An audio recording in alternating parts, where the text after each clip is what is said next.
ప్రజలారా వినరండి ఈ సత్య సువార్త, సర్వజనులారా కనరండి ప్రభు సత్య సువార్త. వినవచ్చిన ప్రియులకు విమోచన యేసు వార్త. ప్రభు అయిన యేసుక్రీస్తు వారి యొక్క నామములో మిమ్మల్ని అందరినీ ప్రేమతో ఈ సత్య సువార్తని ఈ కార్యక్రమానికి ఆహ్వానాన్ని తెలియజేస్తున్నాను. నా మిక్కిలి ప్రియమైన స్నేహితులారా, పరిశుద్ధాత్ముడు మీ దగ్గర ఉండి ఉన్నారు. పరిశుద్ధాత్మ దేవుడు మీ మీదకు దిగి వస్తూ ఉన్నారు, దిగువచ్చి ఉన్నారు. ఈ ఇంటిలో మన దగ్గర ఇక్కడ పరిశుద్ధాత్మ దేవుడు ఉండి ఉన్నారు. ఈ దినాల్లో నేను ప్రతి ఒక్కరికి నేను జ్ఞాపకం చేస్తున్నా, ఎక్కడికి వెళ్ళినా నేను జ్ఞాపకం చేస్తున్నా, పరిశుద్ధాత్ముడు లేకుండా మన ప్రభు రాకడ కొరకు మనం సిద్ధపడలేము. పరిశుద్ధాత్ముడు లేకుండా ఆ ప్రభు రాజ్యంలోనికి మనం ప్రవేశింపలేము. So we need to have the Holi spirit of God. He's for us. పరిశుద్ధాత్ముడు మన కొరకే, మనల్ని బలపరచడానికి, మనల్ని ధైర్యపరచడానికి, మనలను నడిపించడానికి దేవుడు తన పరిశుద్ధాత్మని మన కొరకు అనుగ్రహించాడు. మనం పెట్టేసుకున్నాం అడ్డుగోడలు, మనం ఒక బ్యారియర్స్ పెట్టేసుకున్నాం, ఒక సరిహద్దులు అన్నట్టుగా పెట్టేసుకున్నాం. మనకు తెలిసిన మారు మనసు రక్షణ అనుభవం అంతటితోటి మనం ఏదో ఇలా జీవిస్తున్నామో అలా జీవిస్తున్నామో అంతటితో అన్నట్టుగా మనం ఉంటూ ఉన్నాం. కానీ ఈ దినాన్ని నేను మీకు జ్ఞాపకం చేస్తున్నాను స్నేహితులారా, పరిశుద్ధాత్ముడు లేకుండా మనం ఏమాత్రం కూడా మనం పరిశుద్ధంగా జీవించలేము. పరిశుద్ధాత్ముడు లేకుండా మనం ఆ పరలోక రాజ్యాన్ని కూడా మనం వెళ్ళలేము. పరిశుద్ధాత్ముడు మన కొరకు ఇవ్వబడి ఉన్నారు. పరిశుద్ధాత్మను గురించి ప్రభు అయిన యేసుక్రీస్తు వారు మాట్లాడుతూ ఉన్నప్పుడు ఓ చక్కని మాట ఎలాగునా తెలియచేస్తూ ఉన్నారు. యోహాను సువార్తలో నుండి 16వ అధ్యాయము 13 వచనములో మనం చూచినట్లయితే, అయితే ఆయన అనగా సత్య స్వరూపి అయిన ఆత్మ వచ్చినప్పుడు మిమ్మును సర్వ సత్యములోనికి నడిపించును. ఆయన ఇసి యేసుక్రీస్తు ప్రభువారు మాట్లాడుతున్నప్పుడు అది వచ్చినప్పుడు అని అనరు. ప్లీజ్ అండి, ఒకవేళ ఈ దినాన్ని నా మాటలు వింటున్నటువంటి మనలో ఎవరమై ఉన్నా పరిశుద్ధాత్మ అభిషేకముతో నింపబడిన వారమైంది, ఆత్మచేత నడిపించబడుతున్న వారమని చెప్పుకుంటూ ఉన్నప్పుడు ఆత్మ నా మీదకి వచ్చింది, ఆత్మ నా మీదకి దిగింది, నేను ఆత్మను పొందాను అనేటువంటి రీతిగా ఆ లాంగ్వేజ్ వాడకూడదు. Give yourself into the hands of the Holy Spirit, and the Holy Spirit will lead you to speak in the way that He wanted us to speak. కదా, పరిశుద్ధాత్మునికి మనం అప్పగించేసుకుందాము. అప్పుడు పరిశుద్ధాత్ముడు ఏం మాట్లాడింప చేస్తాడో అది ఆయన ఈ నోటి ద్వారా మాట్లాడింప చేసుకుంటారు. ఆయన అంతే తప్ప అది కాదు. చాలామంది పరిశుద్ధాత్మను గురించి అవగాహన లేక బహుశా పరిశుద్ధాత్ముడు కాకుండా వేరొక ఎమోషనల్ స్పిరిట్ లాంటిది ఏదో కలిగినందు చేత వాళ్ళు ఏం చేశారంటే, అది వచ్చింది నా మీదకి వచ్చింది, పరిశుద్ధాత్మ వచ్చినప్పుడు పరిశుద్ధాత్మ నా మీద దిగినప్పుడు అనేటువంటి రీతిగా కొన్ని అది అనేటువంటి రీతిగా మాట్లాడడం సమంజసం కాదు. ఒకవేళ తెలియక మాట్లాడుతూ ఉన్నప్పుడు దేవుడు దానిని క్షమించగలడు. ఆ విషయంలో దేవుడు అర్థం చేసుకుంటారు. కానీ but at the same time నేనంటాను, నిజంగా పరిశుద్ధాత్ముడు మనల్ని నడిపిస్తూ ఉన్నట్లయితే, నిజంగా పరిశుద్ధాత్మ నడిపింపుకు మనం కనుక అప్పగించుకున్నట్లయితే, పరిశుద్ధాత్ముడు నడిపించేటప్పుడు ఆయన ఇంకొక రకంగా భాష మాట్లాడించే వారిగా ఉండరు కదా. So we better have a question, ఎందుకు నా మీద ఉండినటువంటిది పరిశుద్ధాత్ముడా లేక నా మీద పరిశుద్ధాత్మ వచ్చింది అన్నట్టుగా ఉన్న ఒక శక్తి లేక అది అనేటువంటి రీతిగానా అనేది మనం ఆలోచన చేసుకోవాలి. నేనే but at the same time I think about it. నేను ఆలోచిస్తూ ఉన్నా, నేను నా నోటిని పరిశుద్ధాత్మకు అప్పగించుకుని ఉన్నా. సో పరిశుద్ధాత్ముడు నా నోటి ద్వారా పరిశుద్ధాత్ముడు మాట్లాడింప చేస్తున్నప్పుడు ఆయన అనేటువంటి రీతిగానే సంబోధింప చేసుకుంటారు, కానీ అది అనేటువంటి రీతిగా సంబోధింప చేయరు. ఇందుకనే అక్కడ ప్రభు అయిన యేసుక్రీస్తు వారు అన్నారు, ఆత్మ వచ్చినప్పుడు, ఆయన మీ మీదకి వచ్చినప్పుడు ఆయన మిమ్ములను సర్వ సత్యములోనికి నడిపించును. ఈ బైబిల్ గ్రంథమే సత్యం అండి. దీనికి మించిన సత్యం మరొకటి లేదండి. ఈరోజుని ఒకవేళ ఎవరు వాళ్ళు మాట్లాడుతూ వాళ్ళు చెప్పేది సత్యమని చెప్పుకుంటూ ఉండడానికి ఇది వాళ్ళ స్వార్థమై ఉండొచ్చు. ఒక్కొక్కరు వాళ్ళ యొక్క నమ్మకాన్ని బట్టి ఈవెన్ మన బైబిల్ గ్రంథంలోంచి తీసుకున్న వాళ్ళు కూడా కొంతమంది మేమే సత్యాన్ని బోధిస్తున్నాము, మాదే సత్యమైన సువార్త అనేటువంటి రీతిగా అంటూ ఉంటారు. ఈవెన్ దేవుడు నాకు అప్పగించిన టైటిల్ కూడా ఈ సత్య సువార్త. సో కొంతమంది ఇలాంటి టైటిల్స్ పెట్టుకొని సత్య సువార్త సభలని, సత్య సువార్త బోధలని, సత్య సువార్త ప్రసంగాలని చెప్పుకుంటూ మాది సత్యమైనటువంటి ఒక సువార్త అని చెప్పి ఒకవేళ కనుక తమ్ముడు తాము డిఫెండ్ చేసుకున్నట్టుగా మాట్లాడుతున్నారనంటే ఎక్కడో ఏదో తేడా అని అంటాను నేను. బహుశా ఏదో లోపం అనేటువంటిది ఉండి ఉండొచ్చు. బట్ పరిశుద్ధాత్ముడు మాట్లాడింప చేస్తున్నప్పుడు పరిశుద్ధాత్ముడు మనల్ని సర్వ సత్యములోనికి నడిపిస్తారు. ఎందుకంటే ఆయన దైవమై ఉన్నారు కనుక, ఆయన త్రిత్వమై ఉన్నటువంటి ఒక దైవములో పరిశుద్ధాత్మగా ఒక వ్యక్తిగా ఉండి ఉన్నారు కనుక, తండ్రి అయిన దేవుడు, కుమారుడైన దేవుడు, పరిశుద్ధాత్మైనటువంటి ఒక దేవుడు. సో పరిశుద్ధాత్మ దేవుడై ఉన్నప్పుడు పరిశుద్ధాత్ముడు మాట్లాడించేటువంటి ప్రతి మాట సత్యమై ఉండి ఉండాలి. ప్రభు అయిన యేసుక్రీస్తు వారు ఒకనొక సమయంలో ఆయన మాట్లాడుతున్నప్పుడు అంటారు కదా, మీరు నా వాక్యమందు నిలిచి ఉన్నట్లయితే మీరు నాకు నిజముగా శిష్యులయ్యండి. ఆ యొక్క వాక్యాన్ని లేక సత్యాన్ని, సత్యమై ఉన్న వాక్యాన్ని మీరు గ్రహించుకుంటారు. అప్పుడు మీరు గ్రహించుకునేటువంటి సత్యము మిమ్మల్ని స్వతంత్రులనుగా చేస్తూ ఉన్నది. హై ఫ్రెండ్స్, ఈరోజు చాలామంది ఇంకా క్రైస్తవ సమాజంలో ఉండినటువంటి వాళ్ళము సైతము, క్రైస్తవ బిడ్డలైనటువంటి వారము సైతము ఈరోజున ఒకవేళ ఇంకా మనం సర్వసత్యంలోనికి వెళ్ళలేదు అని అంటే బహుశా మనం పరిశుద్ధాత్మ చేత నడిపించబడలేదేమో. వేదాంత విద్య మనకు ఉండొచ్చండి, డాక్టరేట్స్ అనేటువంటివి మనకు ఉండొచ్చండి, హోదాలు, బిరుదులు, భుజకీర్తులు అనేటువంటి మనకు రావచ్చండి. అందరూ మనల్ని మెచ్చుకొని మనకి శాలువాలు కప్పు ఉండొచ్చు, అందరూ మనల్ని మెచ్చుకొని వీళ్ళు ఎంత జ్ఞానమో అంత జ్ఞానం అనేటువంటి రీతిగా కూడా ఉండొచ్చు. నేను ఈ మధ్యలో గమనిస్తున్నప్పుడు అఫ్కోర్స్ కొందరు వారికి దేవుడిచ్చిన వరమనండి, లేక దేవుడిచ్చినటువంటి నడిపింపనండి, దేవునికి మహిమ కలుగును గాక. కొందరు రెఫరెన్సెస్ చెప్తారండి, ఇక వారు మాట్లాడినంతసేపు రెఫరెన్స్లు వస్తాయి. ఒక్కొక్కసారి నాకు అనిపిస్తుంది ఇవన్నీ అక్షరాల నిజమేనా, అక్షరాల ఆ కాంటెక్స్చువల్గా ఉండినటువంటి రెఫరెన్సెస్ ఏనా, లేకపోతే ఏదో వాళ్ళ నోటికి వస్తుంది కనుక చెప్పేసి నాకు తెలియదు, ఆ దేవుడే చూసుకోండి కాక. ఒక్కొక్కసారి పొరపాటుగా ఒకవేళ ఏదైనా కొన్ని రెఫరెన్స్లు తేడాలు పలికితే పలుకుండొచ్చు. బట్ కొంతమంది talented in bringing out many references. ఒక్కొక్కసారి అందులో కూడా నేను మళ్ళీ దిద్దుబాటుగా ఒక మాట్లాడినానండి. నాకు తెలిసిన ఒకళ్ళిద్దరు ఉన్నారు, వాళ్ళు క్రైస్తవేతరులైనటువంటి వాళ్ళు, దేవుని బిడ్డలు కాదు, దేవుని యందు రక్షింపబడిన వాళ్ళు కూడా కాదు, ఇంకా వారి యొక్క జీవితంగా వారు జీవిస్తున్నారు.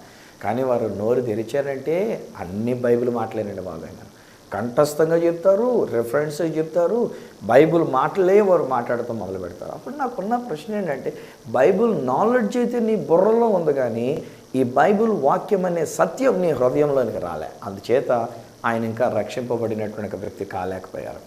ఆయనకి ఇంకా దేవుని యందు యేసే నిజమైన దేవుడని, యేసే రక్షకుడని విశ్వసించి రక్షింపబడిన వ్యక్తి గారు. వారికి ఉన్న విశ్వాసం వారికి ఉంది, వారికి ఉన్న నమ్మకం వారికి ఉంది. మాట్లాడితే మాత్రం ఆయన అనర్గళంగా వచనాల్ని, వాక్యాల్ని, రెఫరెన్సెస్తో సహా కంఠస్థంగా చెప్పగలిగినటువంటి వ్యక్తిత్వం. మరికొంతమంది చరిత్రను గురించి చాలా బాగా చెప్తూ ఉంటారు. దేవుని యొక్క వాక్యాలను విడిచిపెట్టేసి ఇంకా చరిత్ర తీసుకొని అసలు ఈ బైబిల్ ఎప్పుడు పుట్టింది, ఎంతమంది రాశారు, ఎవరు రాశారు, ఎలా రాశారు, ఈ టైప్లో కొన్ని చరిత్రలు చెప్తుంటే మనోళ్ళు ముగ్ధులైపోయి అబ్బా ఏం చెప్తున్నారండి అని అనుకుంటారు. కానీ బహుశా నేను అనుకుంటాను చరిత్ర అనేది కాదు మనకు కావాల్సింది. History is different between the truth. హిస్టరీకి ట్రూత్కి చాలా తేడా ఉందండి. ట్రూత్ అనేటువంటి ఒక సత్యం దేవుని యొక్క మాట. దేవుని యొక్క మాటనే మనం పంచుకుందాం, దేవుని యొక్క వాక్యాన్నే మనం పంచుకుందాం. వాక్యం అనే ఈ సత్యం ఒక వ్యక్తి యొక్క జీవితాన్ని స్వతంత్రంగా చేయగలుగుతుంది, ఒక వ్యక్తి యొక్క జీవితాన్ని విడుదల కలిగిస్తుంది. దేవుని యొక్క వాక్యం అనే ఈ సత్యం ఈరోజు కాకపోతే రేపు కాకపోతే వచ్చే సంవత్సరం కాకపోతే 10 సంవత్సరాల తర్వాత, లేకపోతే ఎప్పుడో నాకు అనవసరం అండి. చెప్పబడినటువంటి ఒక వాక్యం 2000 సంవత్సరాల క్రితం వ్రాయబడినటువంటి ఒక వాక్యం, 3000 సంవత్సరాల క్రితం గ్రంథించబడినటువంటి లేక వ్రాయబడినటువంటి ఒక వాక్యమైనటువంటి ఒక పాత నిబంధన, క్రొత్త నిబంధన, ఇవన్నీ కూడా దేవుని యొక్క వాక్య సత్యమును మనం గ్రహించుకోవడానికి పరిశుద్ధాత్మ దేవుడు మనల్ని సర్వసత్యములోనికి తీసుకొని వెళ్తున్నాడు. అందుకనే ఆ తర్వాత ఉన్న వచనాలలో కూడా యోహాను సువార్త 16వ అధ్యాయం 14-15 వచనాలు ఆయన ఏమంటారంటే, నాలో ఉన్న విషయాలనే పరిశుద్ధాత్ముడు మీకు బోధిస్తాడు, నన్ను గూర్చినటువంటి విషయాలు. ఎందుకంటే ప్రభు అయిన యేసుక్రీస్తు వారు ఆయన ఈ లోకంలో ఉన్నప్పుడు ధైర్యంగా ఆయన చెప్పగలిగినటువంటి ఒక మాట, ఆయన మాత్రమే చెప్పగలిగినటువంటి ఒక మాట ఏంటంటే, నేనే మార్గము, నేనే సత్యము, నేనే జీవమునై ఉన్నానని, నేనే అనే మాటగా ఆయన ఉపయోగించగలిగినటువంటి ఒక దేవాతి దేవుడండి. ఆయనే సత్యం. సో పరిశుద్ధాత్ముడు చెప్తే ఇంకో చరిత్ర చెప్పట్లే, పరిశుద్ధాత్ముడు చెప్తే ఇంకొక మర్మాలకు తీసుకుని వెళ్ళట్లే, పరిశుద్ధాత్ముడు చెప్తే ఏవేవో రెఫరెన్స్లు అనేటువంటి రీతిగా తీసుకొని చెప్పట్లే. పరిశుద్ధాత్ముడు చెప్తే ఏదో మొత్తానికి అద్భుతమైనటువంటి ఒక మర్మాలు తెలియజేస్తున్నట్లుగా, హిస్టరీ తెలియజేస్తున్నట్లుగా, హిస్టరీని గురించి మాట్లాడుతున్నటువంటి ఒక విషయాలు కాదు. పరిశుద్ధాత్ముడు యేసు ప్రభుని గురించే మాట్లాడుతూ ఉంటాడు. ఈ దినాన్ని అట్టి పరిశుద్ధాత్మని గురించి నేను మీతో మాట్లాడుతున్నా. ఈరోజు అట్టి పరిశుద్ధాత్మను మనం అడిగినట్లయితే, అట్టి పరిశుద్ధాత్మను మనం కలిగి ఉన్నప్పుడు పరిశుద్ధాత్ముడు మనల్ని సర్వ సత్యముల్లోనికి ఆయన నడిపించేవారై ఉంటున్నారు. ఈరోజు నీ కూడా స్నేహితులారా, ఒకవేళ మనకి ఛానల్స్, అనేకమైన ఛానల్స్ వచ్చినాయి. ఈనాటి క్రైస్తవ ఛానల్స్ కూడా, లోకల్ ఛానల్స్ కూడా చాలా ఛానల్స్ మనకి తయారై ఉన్నవి. సో అందుచేత మనం కొంచెం సులువుగానే దేవుని యొక్క వాక్యాన్ని ప్రకటించడానికి ఈ ఛానల్స్ ఏర్పాటు చేసినటువంటి వాళ్ళు అవకాశాలని ఇస్తూ ఉన్నారు. ఒక్కొక్కసారి కొంత లోపం ఎక్కడ వస్తుంది అని అంటే, ఒకవేళ వాళ్ళ దగ్గర దేవుని యొక్క వాక్య సత్యం ఉన్నా లేకపోయినా, పరిశుద్ధాత్మ యొక్క నడిపింపు ఉన్నా లేకపోయినా, 4 డబ్బులు ఎలాగో సంపాదించడానికి, లేక ఎలాగైనా డబ్బులు సంపాదించుకునడానికి, కొంతమంది పరువు ప్రతిష్ట, పేరు ప్రఖ్యాతులు గడించుకునడానికి, మేము కూడా టీవీలో మాట్లాడుతున్నామని 10 మందికి కనబడడం కొరకు ఇలాగను వచ్చేసినటువంటి వాళ్ళు కూడా లేకపోలేదు. ఈ రోజుని ఎక్కడో అడపదడపై ఉండొచ్చులేండి. అందరూ అలాగని నేను అనట్లేదు. అందరూ ఏదో టీవీలో కనబడాలని చెప్పేసి ముందుకు వస్తున్నవారని నేను అనట్లేదు, లేకపోతే టీవీలో డబ్బులు అడుక్కోవడానికి వస్తున్నారని కూడా నేను అనట్లేదు. But there may be 1 or 2 persons, ఒకళ్ళో ఇద్దరు, కొంతమంది ఒకవేళ అలాంటి వాళ్ళే ఉండి ఉండవచ్చు. పొరపాటున అలాంటి వాళ్ళ యొక్క మాట కనుక మనం విన్నట్లయితే, ఇప్పుడు మనం వాళ్ళు చెప్పిన అసత్యాన్ని మనం సత్యముగా నమ్మేసి ఇక దానిలో మనం నడిపించబడిపోతూ ఉంటాం. ఇది సాతానుడి యొక్క ట్రిక్. ఇది వాని యొక్క మ్యానిపులేషన్ అన్నట్టే. నేను అపవాది యొక్క మ్యానిపులేషన్ ఏంటంటే, ఎవరో ఒకళ్ళు తీసుకొస్తాడు, టీవీలో బోధింప చేపిస్తాడు, వాళ్ళు చెప్పే ఒక అబద్ధం వింటారు, ఆ వినినటువంటి దాన్ని బట్టి అలాగే వాళ్ళు దాన్నే నమ్ముతూ ఉంటారు. ఫర్ ఎగ్జాంపుల్, నిన్న మొన్నట్లో ఒక బ్రదర్ ఎవరో నాకు ఫోన్ చేశారు. నేను మన ఆరాధన టీవీ ఛానల్ తరపున ఇజ్రాయెల్ దేశానికి తీసుకొని వెళ్తూ ఉన్నాను. సో ఆయన మాట్లాడుతున్నప్పుడు అంటున్నటువంటి ఒక మాట ఏమన్నారంటే, ఏమండి ఇలాగ ఎన్ని దేశాలు తీసుకొని వెళ్తూ ఉంటారు? నేను అన్న 3 దేశాలు. దీంట్లో అందరూ 4 దేశాలు. ఏ 4 దేశాలనైనా అంటే అప్పుడు చెప్తున్నారు అనమాట. జోర్డన్ దేశం, పాలస్తీనా దేశం, ఇజ్రాయెల్ దేశం, ఈజిప్ట్ దేశం. అప్పుడు నేను అన్నాను, బాబు తెలుసుకోండి, పాలస్తీనా అనేటువంటిది ఇజ్రాయెల్ దేశంలోనే ఉండినటువంటి ఒక భూభాగం. వాళ్ళు ఒకవేళ పాలస్తీనాలుగా ఇది మా దేశం అనేటువంటి రీతిగా పోరాడుతూ ఉన్నారు. మన వాళ్ళు గొప్ప చెప్పుకోవడానికి ఏమంటామంటే 4 దేశాలు తీసుకెళ్తున్నాం. ఇంకా నయం, ఒకసారి అయితే ఇంకొక ఆయన ఇంకో దేశం కూడా కలిపేశాడు. అలెగ్జాండ్రియా అనేటువంటిది ఒక దేశం అని చెప్పేసి. ఇప్పుడు అలెగ్జాండ్రియా అనేటువంటిది ఐగుప్తు దేశంలో ఉన్న ఒక ఎయిర్పోర్ట్ ఉన్న ప్రదేశం అని. ఒకప్పుడు ఐగుప్తు దేశానికి క్యాపిటల్గా అలెగ్జాండర్ గారు ఉన్నప్పుడు ఎప్పుడో పెట్టుకున్నటువంటి ఒక ప్రదేశం అలెగ్జాండ్రియా అనేటువంటి ఒక ప్రదేశం. కానీ ఇప్పుడు కైరో దాని యొక్క ముఖ్య పట్టణం. కైరోలో దిగేవాళ్ళు కైరోలో దిగుతారు, అలెగ్జాండ్రియాలో దిగేవాళ్ళు వాళ్ళ యొక్క విమానాన్ని బట్టి అలెగ్జాండ్రియాలో దిగి అక్కడి నుంచి బస్సులో ప్రయాణం చేసి వాళ్ళు వస్తుంటారు. సో ఒక్కొక్కరు మాట్లాడుతున్నారు. ఈలోగా ఇంకా ఏంటంటే, ఒక ఆయన నాతో మాట్లాడుతున్నప్పుడు అన్నాడు కదా, అబ్రాం గారు ఊరు ఉందంట కదండి, అబ్రాం గారు ఊరు, అబ్రాం గారు ఊరికి తీసుకొని వెళ్తున్నారా అని చెప్పేది. అంటే ఏ ఊరినైనా అదే అబ్రాం గారు ఊరు అని చెప్పానండి. అక్కడ మాకు మొన్న ఆ మధ్యలో ఒకరు ఎవరో కానీ. సో ఎవరో చెప్పిన అబ్రాం గారు ఊరు ఏంటంటే హెబ్రోన్ అన్నమాట. సో హెబ్రోన్లో ఉన్నటువంటిది అబ్రహాం గారి యొక్క సమాధి హెబ్రోన్లో ఉన్నందుచేత అక్కడికి తీసుకొని వెళ్తున్నాం అనేటువంటిది. బహుశా ఆ చెప్పిన వ్యక్తి ఇంటికి వచ్చిన తర్వాత అబ్రాం గారు ఊరు వెళ్ళామని చెప్పుంటాడు. ఇప్పుడు ఈ విన్నవాడు ఇప్పుడు నాతో మాట్లాడితే ఏమన్నాడంటే, 45 సార్లు వెళ్ళొచ్చినటువంటి నాతో మాట్లాడుతూ అంటాడు కదా, అబ్రాం గారు ఊరు ఉందంట కదండి, అక్కడ తీసుకెళ్తారా మీరు అని చెప్పేసి అని అడుగుతున్నాడు. ఇలాంటి విషయాలు నేను ఆలోచన చేసినప్పుడు నాలో నేను నవ్వుకుంటూ ఉంటా. అయ్యో వీరికి సత్యం తెలియక, వీరు సర్వసత్యములోనికి నడిపించబడకుండా వారు విన్నదే సత్యం అనుకొని వారి యొక్క వినినటువంటి అసత్యాన్ని సత్యంగా భావించుకుంటూ వాళ్ళు మళ్ళీ ఏదో మనకేదో చెప్తుంటారు. అందుకనే నేను తీసుకెళ్ళిన వాళ్ళు కూడా చెప్తారు, నాయన జాగ్రత్తగా అర్థం చేసుకోండి, రాసుకోండి, నేను చెప్తున్నప్పుడు శ్రద్ధగా ముందు వినండి, ఆ యొక్క స్థలాన్ని గురించి వివరించినప్పుడు వినండి, ఆ తర్వాత దాన్ని ఫోటోలు తీసుకోండి. లేకపోతే మీరు ఇంటికి వెళ్ళిన తర్వాత సేనాయిని తీసుకొని సియోన్ అంటారు, సియోను తీసుకొచ్చి సేనాయి అంటారు, కిద్రోను వాగును తీసుకొచ్చి కీషోను వాగు అంటారు, కీషోను వాగును తీసుకొచ్చి కిద్రోను వాగు అని అంటారు. సో ఎలాగున్నా ఏం చెప్తున్నారో తెలీదు. వీళ్ళు ఇంటికి వెళ్ళిన తర్వాత హెబ్రోన్ అనేటువంటి తీసుకొచ్చి అబ్రాం గారి యొక్క ఊరు అని చెప్పే రకంగా తయారైపోతూ ఉంటారు. ఇక అక్కడి నుంచి ఆ అసత్యమైనటువంటిది సత్యముగా మనం నమ్మించేయడానికి ప్రయత్నం చేస్తూ ఉంటాం. ఎందుకంటే ఎవరికి వాళ్ళం నేను చెప్పింది సత్యమైనటువంటి రీతిగా ఉండేటువంటి భావన కదా మనం కలిగి ఉంటూ ఉంటాం. సో జాగ్రత్త. ఈరోజు నేను అన్న పరిశుద్ధాత్మ దేవుడు మన మధ్యలో ఉండి ఉన్నారు. పరిశుద్ధాత్మ దేవుడు మీ కొరకు ఇక్కడ మన ఇంటిలోనికి దిగివచ్చినారు, మన ఇంటిలో ఉండి ఉన్నారు.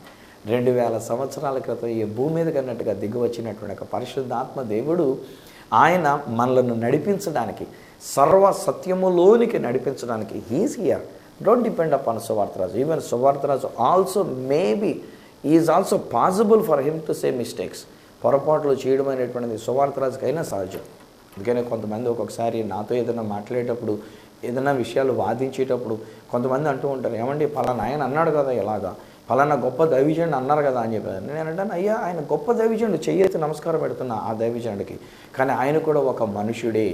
ఒకవేళ ఆయన నేను పరిశుద్ధాత్మ చేత నేను నడిపించబడి మాట్లాడానని చెప్పినా ఒక్కొక్కసారి ఒకవేళ సొంత విషయంలో కూడా పరిశుద్ధాత్మ పేరు చెప్పి పరిశుద్ధాత్మ చేత నడిపించబడ్డామని చెప్పేసుకునే పరిస్థితులు లేకపోలేదు కదా ఈ రోజుని. ఇప్పుడు కూడా మన వాళ్ళు కూడా చాలా తేలికైపోయినటువంటి ఒక విషయం అండి. ఒక్కొక్కసారి కొంతమంది మాట్లాడుతూ ఉంటారు, I'm just saying what the Holi spirit of God is leading me to say అని అంటారు. నిజంగా చెప్పాలంటే వాళ్ళంతట వాళ్ళు చెప్పుకుంటున్నారు. If the Holi Spirit is leading, he need not defend himself.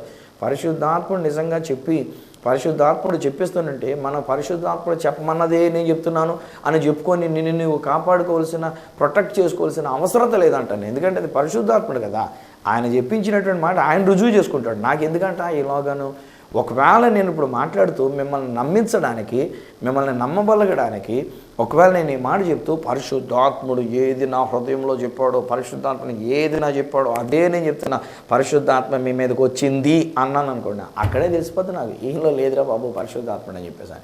అంత రుజువు చేసుకోవాల్సిన అవసరం లేదు ఇది నాని. సో ఒకవేళ ఇలాంటి గొప్ప గొప్ప దైవజనులు ఇంకా పరిగణించబడినటువంటి వారు ఒకప్పుడు పరిశుద్ధాత్ముడే చెప్పు ఉండొచ్చు. కానీ ఒక్కొక్క సమయంలో ఒకవేళ పరిశుద్ధాత్ముడు చెప్పకపోయినా వీళ్ళంతటా వీళ్ళు చెప్పేసి పరిశుద్ధాత్ముడు చెప్పాడనేటువంటి రీతిగా చెప్పుకుంటూ తప్పుడు ప్రవచనాలు, తప్పుడు బోధలు అనేటువంటివి కూడా లేకపోలేదు ఈ రోజుని. సో అందుకే నేనేమంటానంటే don't depend upon Suvartharaju. Suvartharaju మీద ఆధారపడొద్దు. సువార్తరాజు చెప్పిందే వేదవాక్ అని అనుకోవద్దు. సువార్తరాజు చెప్పిందే సత్య సువార్త అని అనుకోవద్దు. ఈరోజు నేను సువార్తరాజు అనేటువంటి నేను మీ ముందుకు వచ్చి ఇలా మాట్లాడుతున్నది చేత నన్ను ఇన్ని సంవత్సరాలుగా తర్జుమాలు చేస్తున్నటువంటి ఈయన, ఎంతమందికి తర్జుమా చేసినటువంటి ఆయన, ఇన్ని సంవత్సరాలుగా దేవుని యొక్క వాక్యంలో నిలిచినటువంటి ఆయన టీవీలో మాట్లాడుతున్నటువంటి సువార్తరాజు గారు తప్పు చెప్తాడా? నన్ను ఆయన చెప్పిందే సర్వ్ అని చెప్పేసి అని, ఆయన చెప్పిందే రైట్ అని చెప్పేసి అని ఎట్లాగా అనుకోవద్దు. I'm also a human being. నేను కూడా ఒక మామూలు మనిషిని. ఒక్కొక్కసారి పరిశుద్ధాత్ముడు నడిపించకపోతే ఏదో బ్లా బ్లా బ్లా అని చెప్పేసి నేను కూడా ఒకవేళ మాట్లాడేసి ఉండవచ్చునేమో. సో ఇప్పుడు మనం ఏం చేయాలంటే దేవుని యొక్క వాక్యం ఇలా వింటూ ఉన్నప్పుడు, ఈ సత్య సువార్తని ఇట్లా వింటూ ఉన్నప్పుడు మనం ఏం చేయాలంటే ఆ యొక్క వాక్యంలోనికి వెళ్ళి మనం చదువుకోవాలి. అప్పుడు పరిశుద్ధాత్ముడే మనల్ని సర్వసత్యంలోనికి నడిపిస్తాడు. Not the man of God, దైవజనుడైనటువంటి ఆయన కాదు, ఎవరో చేసిన బోధలు కాదు, ఎవరో నిరూపించినటువంటి నిరూపణలు కాదు, రుజువులు చేసినటువంటి రుజువులు కాదు. చరిత్రాత్మకంగా నేను రుజువులు చేస్తున్నా, పబ్లిక్గా నేను రుజువులు చేస్తున్నా, హిస్టారికల్గా నేను రుజువులు చేస్తున్నా అని చెప్పి ఆ రుజువులు కాదు. Let the Holi spirit of God lead us. పరిశుద్ధాత్ముడే మనల్ని నడిపించాలి. పరిశుద్ధాత్ముడే మనల్ని సర్వ సత్యములోనికి అన్నట్టుగా ఆయన నడిపిస్తున్నాడు. ఇది ఒక భాగమైనది. సర్వసత్యములోనికి, దేవుని యొక్క వాక్య సత్యములోనికి, సరైన అవగాహనలోనికి, సరైన బోధలోనికి నడిపించేవారు పరిశుద్ధాత్ముడు.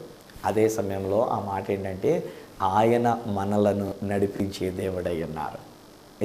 నేను చాలామంది జీవితాలని నేను చూస్తూ ఉన్నప్పుడు వాళ్ళే డైలమాలో ఉంటూ ఉంటారండి. తోచని పరిస్థితులు ఉంటారండి. నరాలు తెగిపోతూ ఉంటాయి, నరాలు చిట్లిపోతూ ఉంటాయి. ఏం చేయాలో నాకు అర్థం కావట్లేదు. ఇంకా అలాంటప్పుడు మనం చేసేటువంటి ఒక పని ఏంటంటే, సరే సువార్తరాజు గారి నెంబర్ నా దగ్గర ఉంది, ఒకసారి సువార్తరాజు గారికి ఫోన్ చేసి అడుగుదాం, ఇది ఏం చేయమంటారు. చాలామంది నన్ను అలా అడిగిన వాళ్ళు ఉన్నారు. దేవుడు ఏం చెప్పాడో చెప్పండి అన్న వాళ్ళు ఉన్నారు. నేను మీకేమన్నా సోది చెప్పేటువంటి వాడినా?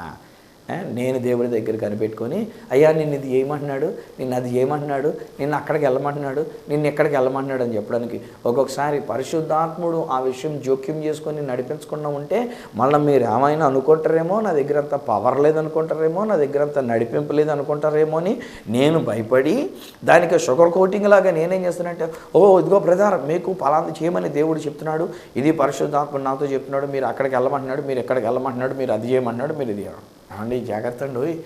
Let the Holi Spirit lead you. పరిశుద్ధ మిమ్మల్ని నడిపించడానికి అవకాశం ఇచ్చుకోండి. పరిశుద్ధాత్ముడు నడిపించేటప్పుడు ఆత్మకు అప్పగించుకోండి, కనిపెట్టండి, మీరు కూడా ప్రార్థన చేసుకోండి. ఎవరో దైవజనులైనటువంటి వారి మీద పెడితే అక్కడి నుంచి మళ్ళీ వాళ్ళకున్న ప్రేయర్ వారియర్స్ ప్రార్థన చేస్తే ప్రేయర్ వారియర్స్ దగ్గర అంత పవర్ ఉండొచ్చు, లేకపోవచ్చు. ఒకవేళ వాళ్ళు ఏదో చెప్పిన కాడి నుంచి ఇదిగో ఫలానా వాళ్ళ ప్రేయర్ వారియర్స్ చెప్పారండి, ఫలానా దైవజనుడు చెప్పారండి, తీరా ఆడికి వెళ్ళిన తర్వాత అంతా ఫెయిల్యూర్ అయిపోద్ది. ఒకవేళ మీరు ఆడికి వెళ్ళిన తర్వాత అంత అన్పాపులర్ అయిపోద్ది, అక్కడంతా కూడా ఫ్లాట్ అయిపోయినటువంటి రీతిగా తయారవుతుంది. ఉన్న విషయాలన్నీ కూడా నష్టపోతూ ఉంటాం. చాలామంది ఇలా కూడా నాకు చెప్పిన వాళ్ళు ఉన్నారు, అయ్యా పలానా దైవజనుడు చెప్పిన చేతండి మేము పలానా బిజినెస్ మొదలు పెట్టామండి, ఇప్పుడు మొత్తం బిజినెస్ లాస్ అయిపోయిందండి, ఏం చేయాలో తోచట్లేదండి, అయ్యా మీరైనా చెప్పండి అయ్య గారు, ప్రభు ఏం చెప్పాడో చెప్పండి అయ్యారు, మళ్ళీ రేపు ఈ టైంకి ఒకసారి ఫోన్ చేస్తాను, ఈలోగా ప్రభు ఏం చెప్పాడో చెప్పండి. చాలా క్లియర్ చేద్దాం బాబు, అలాంటి వాటి గురించి నువ్వు పాడైపోయావు, ఇలాగ నువ్వు కనిపెట్టినందు చేతిలో నువ్వు చెడిపోయావు, నీకు నువ్వు ప్రార్థన చేసుకో, పరిశుద్ధాత్ముడు నిన్ను నడిపించే ప్రకారంగా నువ్వు నడుచుకో. ఇది నేను వారికి చెప్తాను, మీకు కూడా అది చెప్తున్నాను. పరిశుద్ధాత్ముడు మనల్ని నడిపించేటువంటి ఒక దేవుడు. ఆయన అన్యాయంగా నడిపించడు, నష్టపోయేటట్టుగా నడిపించడు, నీ వ్యాపారాన్ని పాడు చేయడానికి అన్నట్టుగా నడిపించడు, నిన్ను పాడు చేసే విధానంలోనికి నడిపించడు. నేను నమ్మిన నా పరిశుద్ధాత్మ దేవుడు ఆయన నన్ను నడిపించినప్పుడు ఎప్పుడు నా మేలుకే నడిపిస్తున్నాడు. ఒక్కొక్కసారి కొన్ని కష్టాలు వచ్చినట్టుగా అనిపించవచ్చు, ఒక్కొక్కసారి కొన్ని ముళ్ళ బాటలాగా నాకు అనిపించవచ్చు, ఒక్కొక్కసారి కొన్ని నిందలు పడినటువంటి పరిస్థితి నాకు అనిపించవచ్చు, ఒక్కొక్కసారి సేవా పరిచయలో కూడా చాలా బాధాకరమైనటువంటి పరిస్థితులు నాకు ఎదురు కావచ్చు. ఏమండి 40 సంవత్సరాలు పైబడి నేను దేవుని యొక్క సేవా పరిచయలో ఉన్నాను, 45 దగ్గర అవుతూ ఉంటుంది. సో ఇంతకాలంగా నేను దేవుని యొక్క సేవా పరిచయలో నేను ఉంటూ వచ్చి ఉన్నా. ఎన్నో అనుభవాలు నేను ఎదుర్కొన్నా. అనేక సార్లు ఎందుకు వచ్చిన ఈ సేవ, ఈ సేవ విడిచిపెట్టేసి చచ్చిపోదాం, ఆత్మహత్య చేసేసుకుందాం, ఇలాంటి ఆలోచనలు ఎన్నో నాకు ఎదురైనాయి. కానీ నా దేవుడు ఆ శ్రమలలో నుండి నన్ను లేవనెత్తాడు, ఇంకా సువర్ణముగా చేస్తూ వచ్చాడు, మేలిమి బంగారంలాగా చేస్తూ వచ్చాడు. ఒక్కొక్క శ్రమ వచ్చిందనంటే, ఒక్కొక్క కష్టం వచ్చిందనంటే దానిలో ఆయన నన్ను నగిషీ పనిగా తయారు చేసి ఇంకా చక్కగా మెరుగుపరిచి మంచి మేలిమి బంగారముగా ఆయన నన్ను లేవనెత్తడం అనేటువంటిది ఇది నేను ఎదుర్కొంటూ వచ్చున్నా. ఈరోజు నేను బహుశా ఒక సేవకుడిని నేను చూస్తున్నాను. బ్రదర్, మీరు దేవుని యొక్క సేవా పరిచయంలో పరిశుద్ధాత్మ నడిపింపు లోపించినందు చేత మీరు చాలా నలిగిపోతున్నారు. ఏం చేయాలో తోచక పెద్దవాళ్ళని ఎవరినో అడిగి, లేక ఎవరినో మాదిరిగా తీసుకొని, ఎవరి గురించో ఆలోచన కలిగి, ఎవరెవరికో ఫోన్లు చేసి వాళ్ళు చెప్పినట్టుగా నడుచుకోవాలని మీరు అనుకుంటున్నారు. ఇది నేను చెప్తున్న మాట, ఒక్క మాట వింటారా? పరిశుద్ధాత్మకు మిమ్మల్ని మీరు అప్పగించుకోండి. పరిశుద్ధాత్మకు తెలుసు మీ పరిస్థితి ఏంటో, పరిశుద్ధాత్మ తెలుసు. పరిశుద్ధాత్ముడే మిమ్మల్ని నడిపిస్తున్నాడు. బహుశా మీ వాళ్ళే మీకు వ్యతిరేకంగా తయారై ఉన్నారు కాదు, మీరు ప్రేమించిన వాళ్ళే మీ మీద నిందలు వేశారు కాదు, మీకు మొట్టమొదటిగా ఎంతగానో స్పాన్సర్ చేసి సపోర్ట్ చేసినటువంటి వాళ్ళే ఇప్పుడు మీకు సపోర్ట్ అంతా ఆపేశారు, మీకు అసలు ఏమీ ఇవ్వట్లేదు, పైపెచ్చు వాళ్ళే మీకు మేకులా తయారయ్యారు. వాళ్ళు ఎదురుగుండగా కూర్చునేసరికి మీరు వాక్యం కూడా చెప్పలేకపోతున్నారు, మీరు మనశ్శాంతిగా లేకపోతున్నారు. Don't worry, don't look at the problem, don't look at those people. ఆ ప్రజల వైపు చూడొద్దు బ్రదరు, ఆ పరిస్థితి వైపు చూడొద్దు. ఈరోజు నేను మీతో చెప్తున్న మాట ఏంటంటే, నీ దగ్గర ఉన్న పరిశుద్ధాత్మ వైపు చూడు. పరిశుద్ధాత్ముడు మీ మీద ఉండి ఉన్నారు, పరిశుద్ధాత్ముడు మీలో వచ్చి ఉన్నారు. ఇక్కడ మీ దగ్గర మీ ఇంట్లో ఎక్కడుండి ఉన్నారు పరిశుద్ధాత్మని అడగండి. పరిశుద్ధాత్మ నా మీదకి రండి, నడిపించండి అన్న మాట కూడా అనొద్దు. పరిశుద్ధాత్మ నా మీదకి రండి, పరిశుద్ధాత్మ నన్ను నింపండి, పరిశుద్ధాత్మ నాలోనికి రండి అని పరిశుద్ధాత్మను బ్రతిమలాడుతూ అడగండి. అంత బ్రతిమాలాల్సిన అవసరం కూడా లేదండి. పరిశుద్ధాత్ముడు మంచి పరిశుద్ధాత్ముడు. నువ్వు అడగడానికన్నా మనసు పెట్టుకునేసరికి వచ్చేసి ఉన్నాడు ఆయన ఇంట్లో. ఇక్కడ ఉన్నారు ఆయన, మీ దగ్గర ఉన్నారు ఆయన పరిశుద్ధాత్ముడు. డోంట్ వరీ, ఆయన నీ హృదయాంతరంగం తెలుసు, నీ వేదన తెలుసు, నీ డైలమా తెలుసు, నీ క్రాస్ రోడ్స్లో ఉన్న పరిస్థితి తెలుసు, ఎక్కడికి వెళ్ళాలో దిక్కుతోచని పరిస్థితిలో ఈ ఊర్లో శామ్ విడిచిపెట్టేసి ఇంకెక్కడికో వెళ్ళిపోదామని నీవు అనుకుంటూ ఉన్నావు. కానీ ఈరోజు నేను చెప్తున్నా, ఇక్కడే దేవుడు నేను నిలబెడుతున్నాడు. రైట్ హియర్, ఇక్కడ ఈ ఊర్లో ప్రభు నేను నిలబెట్టి ఆయన నేను నడిపించుకుంటూ ఉన్నారు. But there is an another person, ఇంకొక వ్యక్తి ఉన్నారు. ఎక్కడే ఉండిపోదామని మీరు అనుకుంటున్నారు. ఎంత శ్రమ వచ్చినా కష్టం వచ్చినా ఈ ఊర్లోనే ఉండి నేను నిలబడతాను అని చెప్పేసి మీరు అనుకుంటున్నారు. కానీ పరిశుద్ధాత్ముడు మిమ్మల్ని దూర ప్రదేశానికి తీసుకొని వెళ్తున్నారు. మీరు ఊహించలేని దూర ప్రదేశానికి పరిశుద్ధాత్ముడు మిమ్మల్ని నడిపిస్తున్నారు. మనం చేయాల్సింది ఏంటంటే మన దేవుని పరిశుద్ధాత్మ చేతులకు మనం అప్పగించుకుందాం. Let him lead us. ఆయన మనల్ని నడిపించడం అండి. ఒకటి, వాక్యం అనే సర్వసత్యములోనికి ఆయన మనల్ని నడిపిస్తారు. రెండోది, ఆయన చిత్తానుసారంగా మనల్ని నడిపిస్తారు. కీర్తన గ్రంథంలో 73వ కీర్తన అంటాడు, ఆయన నా కుడి చేతిని పట్టుకొని ఆయన ఆలోచన చొప్పున ఆయన నన్ను నడిపిస్తున్నారు. నా ఆలోచనలు వద్దు, నా తలంపులు వద్దు, నా మటుకు నేను ఎప్పుడు అదే ప్రార్థన చేసుకుంటాను. దేవా, నా ఉద్దేశం నెరవేర్చుకునైనా, నా ఆలోచన నెరవేర్చుకునైనా, నా తలంపులు కాదునైనా నీ చిత్తమే, నీ చిత్త ప్రకారంగా నన్ను నడిపించండి. He is leading me. ప్రతిరోజు ఆయనే నన్ను నడిపిస్తున్నారు. నా దినములన్నీ ఆయనే నన్ను నడిపిస్తున్నారు. ఆయన యొక్క సేవా పరిచయంలో ఆయనే నన్ను నడిపిస్తున్నారు.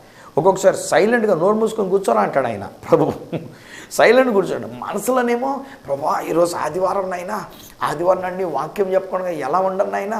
ఒక్కొక్కసారి హోలీ ల్యాండ్ టూర్కి వెళ్ళేటప్పుడు సరిగ్గా ఆదివారం పడుతుంది మా ప్రయాణం. మనసు గింజుకుపోతూ ఉంటుంది. ఆరాధన వాళ్ళ మీద అక్కడ కోపం వచ్చేస్తుంటుంది. ఆదివారం తప్పితే ఇంకొక రోజుని పెట్టలేరా వీళ్ళు టికెట్లు, ఆదివారం నాడు విమానం టికెట్లు పెట్టుకున్నారు అని కోపం వచ్చేస్తూ ఉంటుంది. దేవుడు అంటే డోంట్ వర్రీ, నన్ను సైలెంట్గా ఉండి ఈరోజు నన్ను ఆరాధించుకో, నీవు నన్ను ఆరాధించుకో. ఓ ప్రసంగాలు చేసేయడమే కాదురా బాబు, నువ్వు నన్ను ఆరాధించుకొని అంటాడు. నిశ్శబ్దంగా విమానంలోనే ఉండి ఎత్తైన ప్రదేశంలో 37,000 అడుగుల ఎత్తులో ఉండి ఆ దేవుడిని ఆరాధించుకుంటుంటే మనశ్శాంతిని దేవుడు నాకు ఇస్తున్నాడు. సో నా ప్రియ స్నేహితులరా, దేవుని యొక్క సేవకులరా, ధైర్యం కలిగి ఉండండి. పరిశుద్ధాత్మకే మిమ్మల్ని మీరు అప్పగించుకోండి. మీ టెన్షన్ మీరు పెట్టుకోవద్దు, వ్యర్థంగా మీరు ఆలోచించవద్దు. పరిశుద్ధాత్మ నడిపింపుకు మనం అప్పగించుకున్నప్పుడు పరిశుద్ధాత్ముడు సర్వ సత్యములోనికి నడిపిస్తూ ఉన్నాడు. ఆయన మన కుడి చేతిని పట్టుకొని ఆయన ఆలోచన చొప్పున మంచి జీవితం కొరకు ఆయన మనల్ని నడిపిస్తున్నాడు. తండ్రి, నీకు వందనాలు, నీకు స్తోత్రాలు. మీ పరిశుద్ధాత్మను మా కొరకు ఇచ్చినందుకు నీకు స్తోత్రాలు. పరిశుద్ధాత్ముడు మమ్మల్ని సర్వసత్యములోనికి నడిపిస్తున్నాడు.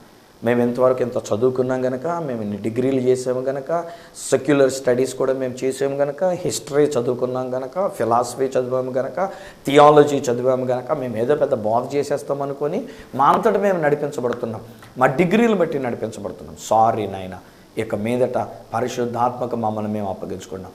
ఆయన మమ్మల్ని నడిపించే సర్వసత్యములోనికి నడిపించినట్లుగా మమ్మల్ని మేము అప్పగించుకుంటున్నాం. మీరు నడిపించిన సర్వసత్యాన్ని మేము ఇతరులకు బోధించడానికి నీవు కృప చూపించినందుకు నీకు వందనాలు. అలాగే నీ సేవా పరిచర్యలో మా జీవితంలో కూడా ఆయన ఏమి చేయాలో తోచని పరిస్థితుల్లో మేము ఉన్నప్పుడు, ఏ ఉద్యోగంలో ఉండాలి, ఏ కోర్స్ తీసుకోవాలి, ఏ బిజినెస్ చేయాలి, ఇంట్లో ఎలా ఉండాలి, ఎవరిని వివాహం ఆడాలి, ఎలాగున మా జీవితం జీవించాలి తోచట్లే, మాకేం అర్థం కావట్లే. అందుకే పరిశుద్ధాత్మ దేవ, మీకు మేము అప్పగించుకుంటున్నాం. మీరు నడిపించండి. మా కుడి చేతిని పట్టుకొని మీరు నడిపిస్తానన్నారు. మీ ఆలోచన చొప్పున మమ్మల్ని నడిపిస్తానన్నారు. మాకు ప్రయోజనము కలుగునట్లుగా మీరు మమ్మల్ని నడిపిస్తానన్నారు. ఈ మాటలన్నింటిని బట్టి నీకు వందనాలు. పరిశుద్ధాత్మ దేవా, ఈ బిడ్డలను నీ చేతులకు అప్పగిస్తున్నా, ఈ కుటుంబాన్ని నీ చేతులకు అప్పగిస్తున్నా, ఈ సేవకుడిని నీ చేతులకు అప్పగిస్తున్నా. మరి ముఖ్యంగా నీ దేన కుమార్తె, నీ సేవకురాలనైనా, సహోదరిగా ఉన్నటువంటి ఏమైనా నీ అర్ర చేతిలో పెడుతున్నాం తండ్రి. ప్లీజ్ నైనా నీ అద్భుతమైన కార్యాన్ని వీరి కొరకు కనబరచి నీ నామానికి మహిమకరముగా నడిపించుకున్నందుకు నీ స్తోత్రాలు చెల్లించుకుంటూ యేసు శక్తిగల నామమున ప్రార్థించి పొంది ఉన్నాము తండ్రి. ఆమేన్. తండ్రి, కుమార, పరిశుద్ధాత్మలను దేవదేవుని దీవెన, ఆశీర్వాదము, నడిపింపు ఆయన బిడ్డలుగా మీకు, మీ కుటుంబానికి నిత్యము తోడయుండి సహాయం చేసి నడిపించును గాక. ఆమేన్, ఆమేన్. పరిశుద్ధాత్ముడు మీ మీద ఉండి ఉన్నారు. పరిశుద్ధాత్ముడు మీలోను మీతోనూ ఉండి ఉన్నారు. పరిశుద్ధాత్మ దేవుడు మన కుడి చేతిని పట్టుకొని ఆయన నడిపిస్తున్నారు. సర్వసత్యములోనికి నడిపిస్తున్నారు. మీ జీవితంలో ఎటు వెళ్ళలో దిక్కుతోచని పరిస్థితుల్లో, మీ ఉద్యోగ విషయంలో, వ్యాపారం విషయంలో, మీ సమస్తమైన విషయాలలో ఆయనే మీ చేపట్టి నడిపిస్తున్నారు. Just keep thanking the Holi spirit. పరిశుద్ధాత్మకు వందనాలు చెప్తూ ఉండండి, స్తుతులు చెల్లించుకుంటూ ఉండండి. ఒకవేళ ఈ విషయంలో ఈరోజు ఈ వర్తమానం ద్వారా పొందుకున్న మేలులు, మీ యొక్క నడిపింపు నాతో కూడా మీరు పంచుకోవాలని కోరుకుంటేనే, లేకపోతే వదిలేండి. మీరు నాకు ఫోన్ చేయక్కర్లేదు, ఉత్తరం రాయక్కర్లేదు. ఒకవేళ మీకు మనసుండి నాతో చెప్పాలని అనుకుంటే నా అడ్రస్ ఈ సత్య సువార్త, సామర్లకోట 533440, తూర్పుగోదావరి జిల్లా, ఆంధ్రప్రదేశ్. అడ్రస్ మరొకసారి చెప్తూ ఉన్నా, ఈ సత్య సువార్త, సామర్లకోట 533440, ఈస్ట్ గోదావరి డిస్ట్రిక్ట్, ఆంధ్రప్రదేశ్. అప్పటికి ఒకవేళ నాతో మీరు ఫోన్లో మాట్లాడాలని కోరుకున్నట్లయితే నా ఫోన్ నెంబర్స్ 9848110907 9440040992 8885527662. ఒకవేళ నాకు ఈమెయిల్ చేయాలనుకున్నట్లయితే నా ఈమెయిల్ ఐడి isatyasovarta@gmail.com. మళ్ళీ నెక్స్ట్ ప్రోగ్రాంలో మిమ్మల్ని కలుసుకొని మరొక అద్భుతమైన సత్య సువార్తతో మీ ముందుకు వచ్చేటంత వరకు మిమ్మల్ని అందరినీ మనలను నడిపించే పరిశుద్ధాత్మ దేవుని చేతులకు అప్పగిస్తూ మీ దగ్గర సెలవు తీసుకుంటున్న మీ ప్రియమైన సహోదరుడు ఈ సత్య సువార్త రాజు.